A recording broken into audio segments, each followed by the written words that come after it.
नमस्कार दोस्तों, आपका स्वागत है आपके अपने चैनल बिल्ली शिक्षा वनिता चंद्रा में। आज हम करेंगे +1 का चैप्टर नंबर 8। इससे पहले हम चैप्टर 7 तक कर चुके हैं और अगर आपने नहीं देखे हैं तो आप प्लेलिस्ट में जाके देख सकते हो। तो हम करेंगे चैप्टर नंबर 8 इकोनॉमिक्स का arithmetic, line graph and time series. इससे पहले हम बार ग्राफ, हिस्टोग्राम ये हमने कर लिए थे। अब टाइम सीरीज की बात करते हैं कि होते क्या है। सबसे पहले हम एक चीज की देख लेते हैं। एक हमारे पास होता है कोऑर्डिनेट। ठीक है, क्या होता है हमारे पास? कोऑर्डिनेट या निर्देशांक। अरे कोऑर्डिनेट और निर्देशांक होते क्या है, आपने 9th क्लास में बहुत अच्छे से करा था कि जब हम किसी डाटा को एक ग्राफ पेपर पे, जैसे हमारे पास ग्राफ होता है that is x axis and y axis, तो यहाँ पे हमारे पास ग्राफ होता है, ये चारों तरफ से होता है हमारे पास। ठीक है, x axis minus x, y और माइनस वाई।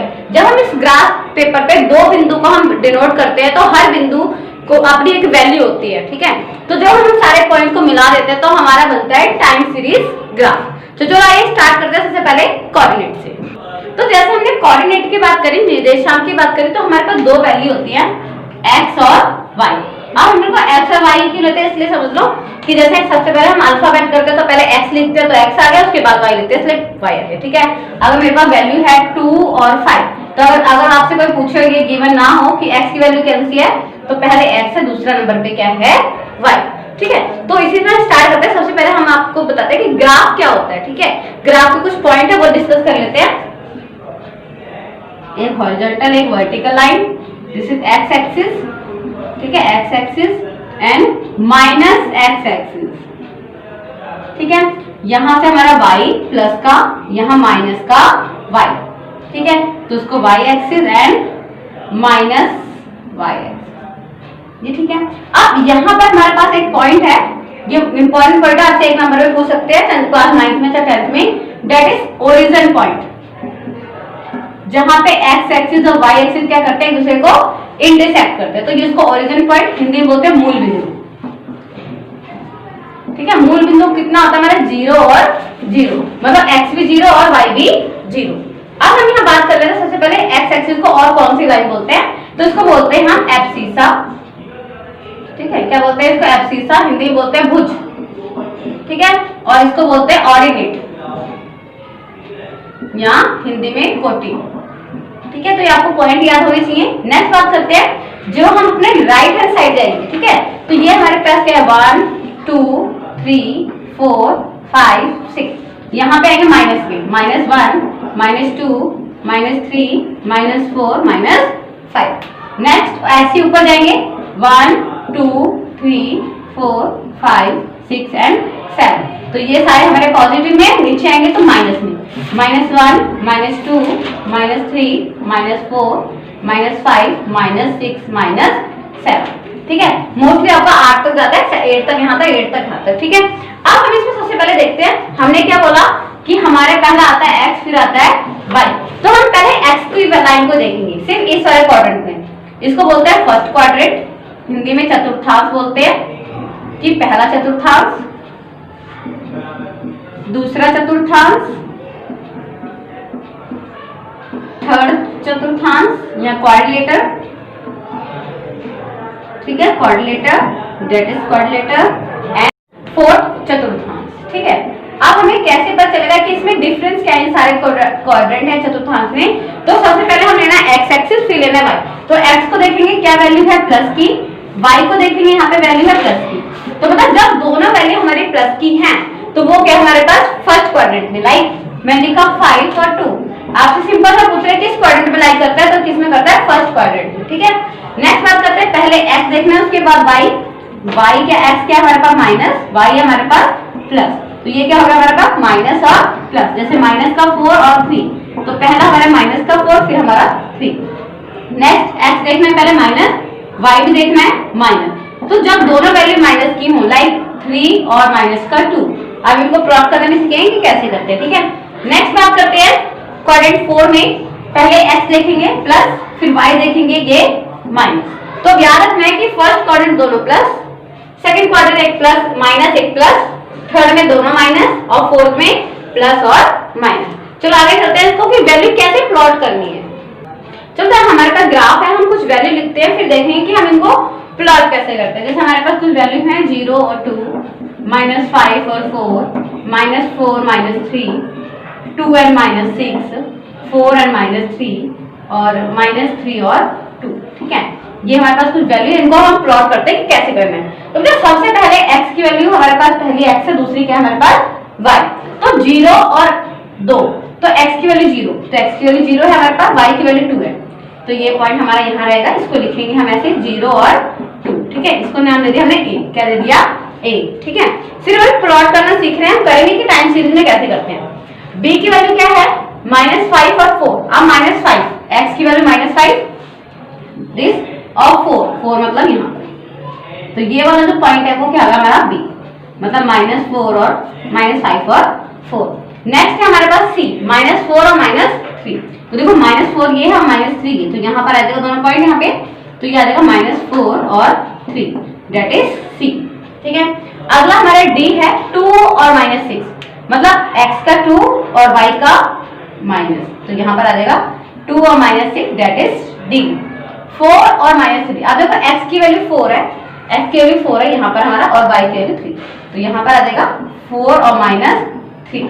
ठीक है, तो ये क्या हो गया हमारा e पॉइंट, क्या हो गया हमारे पास e पॉइंट। अगला है -3 और 2। अब -3 देखो ये है और 2 यहाँ पर है। ठीक है, तो ये हमारा तरीका है किसका करने का, इसको हमने जाते हैं f, ये पॉइंट हमारा हो गया f। तो ये हमारा तरीका है कि कैसे हमें जो वैल्यू आएगी वो हमें किस में प्लॉट करनी है, ग्राफ में प्लॉट करनी है। चलो स्टार्ट करते हैं। हमारे पास जिसमें हमारे पास एक ही जो हमारे पास कंसेप्ट है वो 2 ही हैं, 3 थे सॉरी, एक हमने ग्राफ कर लिया। सेकंड हमने देखा कि हमारे पास 2 वेरिएबल और 1 वेरिएबल का हमारे पास क्या है ग्राफ है। तो मैंने आपको 1 वेरिएबल का ग्राफ पहले बता रही हूँ, उसके बाद हम करते हैं सेकंड वेरिएबल का, मतलब एक चर वाला। ठीक है, तो जैसे हमने लिया हम क्या करेंगे, ग्राफ बनाएंगे। और वही चीजें हैं इसमें कि अगर आपसे इंपॉर्टेंट पूछते हैं, इसके फीचर पूछते हैं, तो आपका एक पैमाना होना चाहिए, मतलब एक स्केल होना चाहिए, वैल्यू कैसे लेनी है वो होना चाहिए, एक रेशो होना चाहिए, किस हम परसेंटेज में निकाला तो परसेंटेज में वैल्यू रखनी चाहिए, ये सब। ठीक है, तो ये इसके फीचर है। तो देखो हमने क्या करना है, जो मंथ है, मंथ में बोला जनवरी, फरवरी, मार्च, अप्रैल, मई। इस जनवरी में हमारे पास 5 प्रोडक्शन हुई है, मतलब 5 kg रख लें या 5 टन लिख लो, कितना भी लिख लो। ठीक है, हम kg लिख लेते हैं, है ना, यूनिट भी होनी चाहिए उनकी। इतना ठीक है। मार्च में 3 हुई, अप्रैल में 2 हुई, मई में 6 हुई। तो करना क्या है, सबसे पहले जो हमारे पास कांस्टेंट चीजें हैं जो बदलने वाली नहीं है, उनको हम रखते हैं एक्स एक्सिस पे। क्या रखते हैं, एक्स एक्सिस पे। तो हमने यहाँ लिखा मंथ। ठीक है, सबसे पहले जनवरी, फरवरी, मार्च, अप्रैल एंड मई। ठीक है, अब हमने देखा यहाँ पे हमारी हाईएस्ट वैल्यू 6 आ गई, तो हम यहाँ क्या लिखेंगे, 1 यूनिट इक्वल टू कितना आएगा हमारे पास 1 kg। क्लियर है कि हमने 1 यूनिट किसके इक्वल लेंगे, 1 kg के। तो हम लिख लेते हैं 1 2 3 4 5 एंड 6 एंड 7 एंड 8। ठीक है, अब करना क्या है, जनवरी में हमारे पास कितने गए, 5। कितने गए, 5। तो 5 kg ये पॉइंट हमारे पास यहाँ पर आ गया। उसके बाद फेब में कितने हैं, 4। तो यहाँ पर ये वाला पॉइंट यहाँ आ जाएगा हमारे पास 4। नेक्स्ट मार्च में कितने हैं, 3। मार्च में कितने हैं, 3। अप्रैल में कितने हैं, 2। और मई में कितने हमारे पास, 6। कितने हैं, 6। तो ये यहाँ कहीं आएगा। अब करना क्या है, 1 वेरिएबल, इसको स्केल लेना है। ठीक है, कुछ आपका कैसे भी जा सकती है ये फिगर हमारे पास, ऐसे भी जा सकती है, ऐसे भी जा सकती है और स्ट्रेट भी जा सकती है। ठीक है, अब हमें क्या बता रहा है कि पहले तो प्रोडक्शन बहुत ज्यादा हुई, उसके बाद कम हो रही, उसके बाद फिर बढ़ गई प्रोडक्शन। ठीक है, तो मतलब हमारा टाइम सीरीज ग्राफ ये बोलता है कि एक टाइम लिमिट के अंदर जब हम कोई प्रोडक्शन कर रहे हैं तो हमें देख के ही पता चले कि कौन सी चीज घट रही है, कौन सी बढ़ रही है। चलो स्टार्ट करते हैं, इसी में हम सेकंड वेरिएबल। नेक्स्ट स्टार्ट करते हैं। अभी हमने 1 वेरिएबल का करा था, जो हमने यहाँ भी करा हुआ है। नेक्स्ट बात करते हैं सेकंड वेरिएबल का, मतलब जैसे मंथ में था हमारा प्रोडक्शन 5 kg, सेल 7 kg, कुछ भी डाटा हो सकता है। अब ये मत समझना कि 5 kg प्रोडक्शन है तो सेल 7 kg होगी, सिर्फ मैंने डाटा आपको समझाने के लिए कि कैसा हो सकता है हमारे पास 2 वेरिएबल, वो बताया ताकि सिंपल से आपको समझ आ जाए। अब जैसे सेल हुई 7 kg जनवरी में, फेब में हुई 5 kg, मार्च में हुई 8 kg, अप्रैल में हुई 5 kg और मई में हुई 8 kg। तो करना क्या है, इसी में बनाना है, अलग से नहीं बनाना है। देखो 2 आ गया, 3 भी आगे बनाने के लिए। ठीक है, तो हम 2 का क्यों करते हैं, ताकि उसमें हम कंपैरिजन कर सके। ठीक है, अब 1 यूनिट हमने 10 kg लिए, ये ठीक है। अब प्रोडक्शन है तो इस लाइन को हम क्या बोलेंगे, डॉट लाइन जो है हमारी प्रोडक्शन किसकी है, प्रोडक्शन की है, उत्पादन की है। ये लिखना है आपको दो एक ही में आगे बनाने के लिए। एक तो आपको समझ आ गया। अब सेकंड इसी में देखो, जनवरी में कितनी हुई 7 केजी, तो जनवरी में कितना हमारे पास 7 केजी इधर, ठीक है। फेब में कितने हुए हमारे पास 5 केजी, ये हमारे पास यहाँ पर आ जाएगा। मार्च में कितने हुए 8 केजी, ठीक है। अप्रैल में कितने हुए 5 केजी, अप्रैल में फिर 5 केजी। मई में कितने हुए 8 केजी, मई में कितने हमारे पास 8 केजी, ठीक है। एक थोड़ा नीचे आ जाएगा ये वाला भी हमारा इधर, ठीक है। तो ये पॉइंट है हमारे, अब इनको मिलाना है तो स्केल लेना है, सॉरी इसको हम कर लेंगे, जो सेल है हम यहाँ लिख लेते हैं पहले। ये डॉट जो है हमारे हमें सेल है, बिक्री है, ठीक है। क्या है हमारे पास, बिक्री। अब बिक्री को क्या करते हैं, डॉट डॉट से मिलाते हैं, दिस, ठीक है। ये हमारा ऊपर,